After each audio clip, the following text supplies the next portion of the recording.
శ్యామ్, నువ్వు నా జర్నీ గురించి అడిగావు గదా! ఇప్పుడు ఇంతవరకు నేను నీకు నా జర్నీ గురించి నేను నీకు చెప్పనే లేదు. ఈరోజైతే చెప్తాను. నా జర్నీ విను. వినిన తర్వాత నీకేమన్నా నా ఎక్స్‌పీరియన్సెస్ నీకేమన్నా యూజ్ అయితే యూజ్ చేసుకో ఫ్యూచర్‌లో ఉపయోగపడతాయేమో చూడు. శ్యామ్, నేను ఎలాంటి ఫ్యామిలీ నుంచి వచ్చాను అంటే మిడిల్ క్లాస్ శ్యామ్. అంటే మిడిల్ క్లాస్ అని గాదు. బిలో మిడిల్ క్లాస్ అనమాట. మాకు ఏదన్నా కొంచెము అంటే ఏదన్నా ఒక ప్రాబ్లమ్ వచ్చింది. దానికి తొందరగా సాల్వ్ చేసుకునేదానికి మా దగ్గర సేవింగ్స్ ఉండేటివి గాదు. మేము ప్రతిరోజు కష్టపడుతున్నా గూడా మాకు సేవింగ్స్ ఉండవు. ఒకవేళ ఏదన్నా ఒక ప్రాబ్లమ్ వచ్చిందంటే పక్కనోళ్ళ దగ్గరికెళ్ళి వాళ్ళ దగ్గర ఇంట్రెస్ట్‌కి అమౌంట్ తెచ్చుకొని మళ్ళీ వడ్డీతో సహా వాళ్ళకు ఇచ్చేసేవాళ్ళం. అలా ఉండేది. ప్రతిసారి అలానే ఉండేది. సేవింగ్స్ అసలు ఉండేటే కాదు మాకు. ఆహ్, హ్మ్.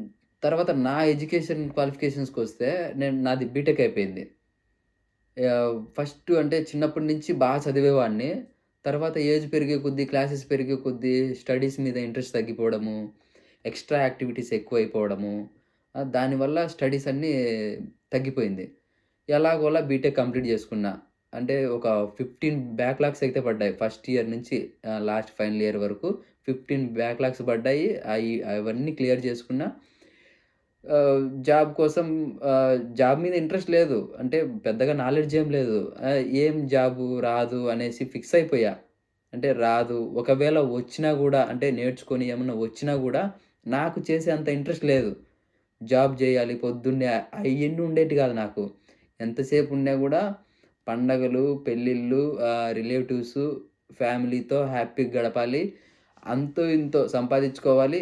అలాంటి మైండ్ సెట్ ఉండేది నాకు. ఈ జాబ్ జేయాలి 9-5 అనే ఆలోచనే ఉండేది గాదు.